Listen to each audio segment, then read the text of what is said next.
আজকে যে বইটির কথা আপনাদের বলবো, বইটির নাম স্বামী বিবেকানন্দের পৈতৃক ভিটা উদ্ধার এবং মিশন কেন্দ্র স্থাপনের ইতিবৃত্ত। লিখেছেন স্বামী বিশোকানন্দজি। এই বিশোকানন্দজির অপর নাম পার্থ মহারাজ। প্র্যাকটিক্যালি রামকৃষ্ণ মিশনের সন্ন্যাসী এই পার্থ মহারাজের মাধ্যমেই স্বামীজির পৈতৃক ভিটা উদ্ধারের যে কার্যটি সেটি সুসম্পন্ন হয়েছে। আমার মতে এই বইটা রামকৃষ্ণ মিশনের ইতিহাসে সম্ভবত প্রকাশিত প্রথম বই যেখানে তথাকথিত অর্থে কোনো আধ্যাত্মিকতার কথা লেখা নেই। কিন্তু কি লেখা আছে সে ব্যাপারে কোনো মন্তব্য করব না এই কারণ শ্রদ্ধা, অশ্রদ্ধা, ভালোবাসা, বিদ্বেষ, সদিচ্ছা, অপচেষ্টা, লোভ, কথার খেলাপ, সাহায্য, বাধা দান, সমস্যা এবং সমাধান, এই যে বিভিন্ন শব্দ আমি এতক্ষণ ধরে উচ্চারণ করে গেলাম, এই শব্দগুলো মানুষের জীবনে খুব ওতপ্রোতভাবে জড়িয়ে থাকে। কিন্তু এই শব্দগুলো যদি একটা ঘটনাকে কেন্দ্র করে ক্রমাগত আবর্তিত হতে থাকে এবং তার সঙ্গে প্যারালালি যদি কোনো ওই ইতিহাসকে একটা বাস্তব রূপদানের অদম্য ইচ্ছা কন্টিনিউয়াসলি চলতে থাকে, তাহলে সেই ঘটনাটা সম্পর্কে মন্তব্য করা আমাদের মতো সাধারণ মানুষের পক্ষে একটু কঠিন হয়ে দাঁড়ায়।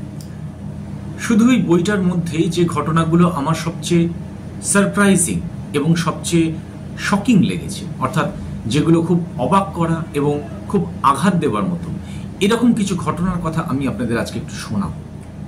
প্রথমেই বলি যে মহারাজের এই লেখা থেকে আমরা জানতে পাচ্ছি স্বামীজির বাড়িটার প্রকৃত বয়স কত।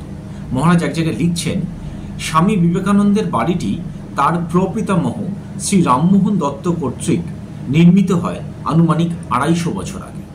এখানে মহারাজ আর একটা জায়গায় উল্লেখ করছেন ৮ নম্বর গৌরমোহন মুখার্জি স্ট্রিট স্বামী বিবেকানন্দের পৈতৃক বাড়ির একটি অংশ।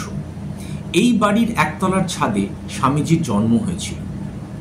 সুতরাং বুঝতেই পাচ্ছেন যে আজকের দিনে দাঁড়িয়ে এই ২৫০ বছরের আগের বাড়িটাকে অ্যাজ ইট ইজ রূপদান করাটা কতটা কষ্টসাধ্য এবং সময় সাপেক্ষ ব্যাপার। এখানে উল্লেখ্য, যেদিন এই ইতিহাস সৃষ্টি করার দায়িত্বটি মহারাজের স্কন্ধে অর্পিত হলো রামকৃষ্ণ মিশন কর্তৃক, সেদিনের ঘটনা বা সেদিনের স্মৃতি মহারাজ নিজের ভাষায় লিখছেন।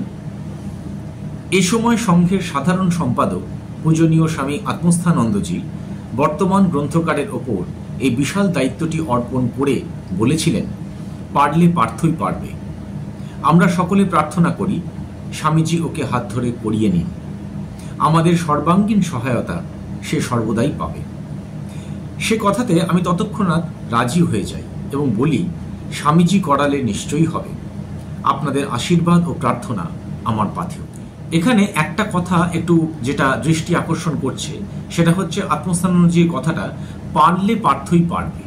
অর্থাৎ পারার যে প্রচেষ্টাটা এটা কিন্তু বহুদিন আগে থেকে শুরু হয়েছিল এবং পথ কিন্তু খুব একটা মসৃণ ছিল না। আলটিমেটলি এটা কিন্তু পার্থ মহারাজের হাতে এসে পড়ে। কাজটা যে কতটা কঠিন ছিল তার একটা ছোট্ট উদাহরণ দিই।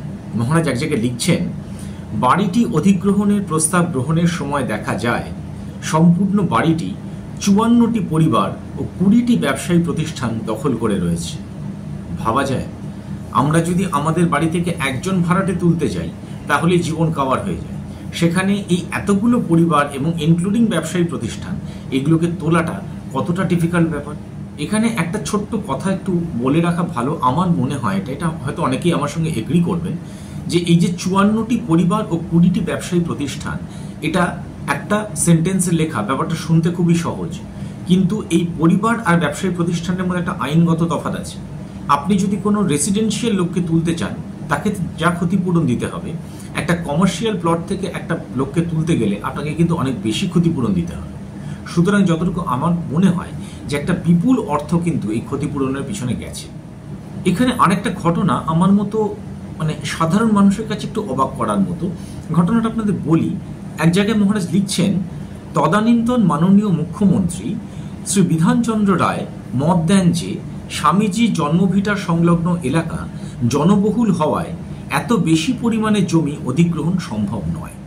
এখানে একটা প্রশ্ন হচ্ছে, ডক্টর বিধানচন্দ্র রায়ের মতো মানুষ, যাকে বাংলার রূপকার বলা হয়, সল্ট লেক বা কল্যাণী, এই সমস্ত বড় বড় যে অত্যাধুনিক শহরগুলো, এগুলো তাঁরই অবদান, তাঁরই মস্তিষ্ক প্রসূত এরকম বলা হয়।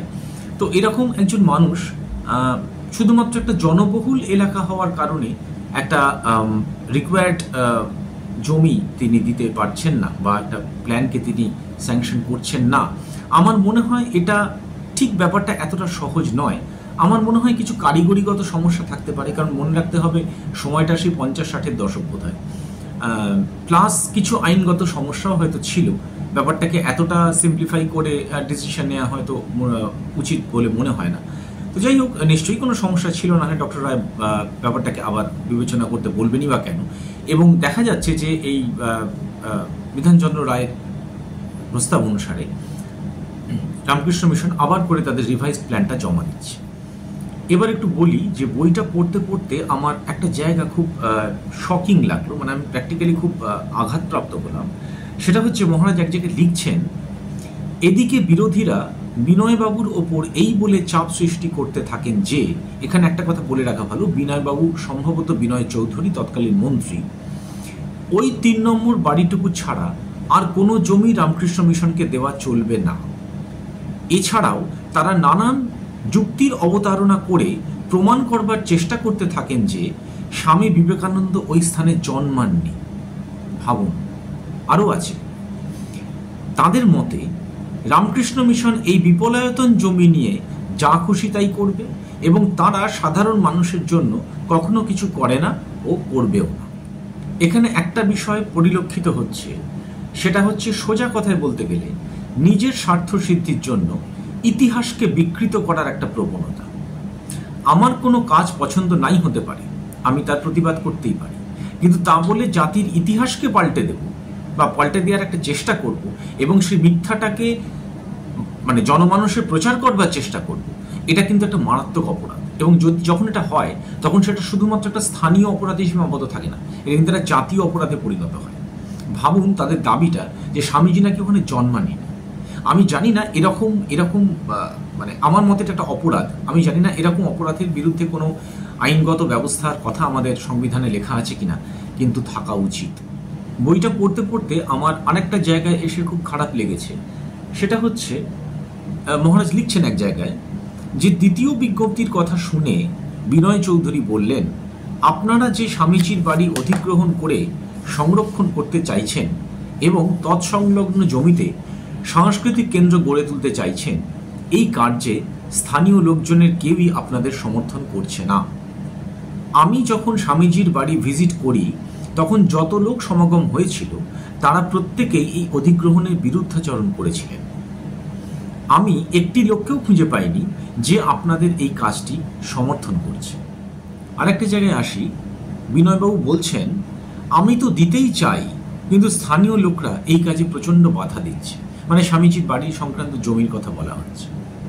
একটা জিনিস খেয়াল করুন, জীবনে না অনেক রকম বাধা আসে, সেটা রাজনৈতিক বাধা হতে পারে, মানসিক বাধা হতে পারে, কোনো সংস্কারগত বাধা, বিশ্বাসের বাধা, অনেক রকম বাধা আসতে পারে একটা কাজকে সুসম্পন্ন করার জন্য।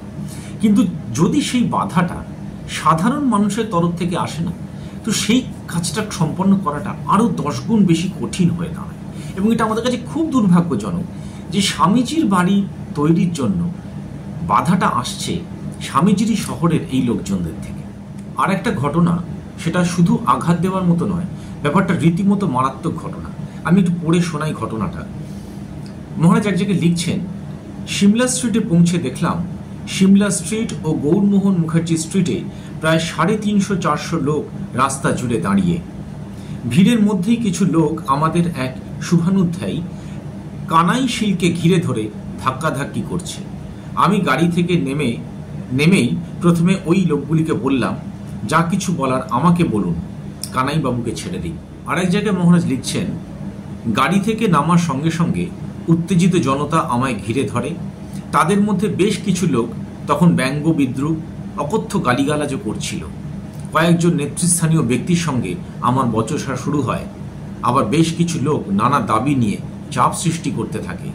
প্রায় 4:30 পর্যন্ত বহু তর্ক বিতর্ক চলতে থাকে। লক্ষ্য করার মতো বিষয়টা হলো, কোনো রাজনৈতিক নেতা হন বা কোনো অভিনেতা বা কোনো খেলোয়াড় হতে পারেন বা কোনো বড় অফিসার, যিনি হন না কেন, তিনি যদি তার পারফরমেন্সটা না দেখাতে পারেন তাহলে পাবলিকের গালাগালি তোলা থাকে।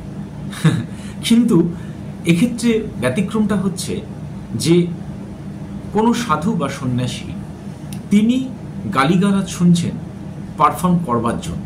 স্বামীজির এই শহরে দাঁড়িয়ে স্বামীজিরই বাড়ি পুনরুদ্ধার করবার জন্য রামকৃষ্ণ মিশন যে সন্ন্যাসীকে অ্যাপয়েন্ট করেছেন তাকে গালিগালাজটা শুনতে হচ্ছে।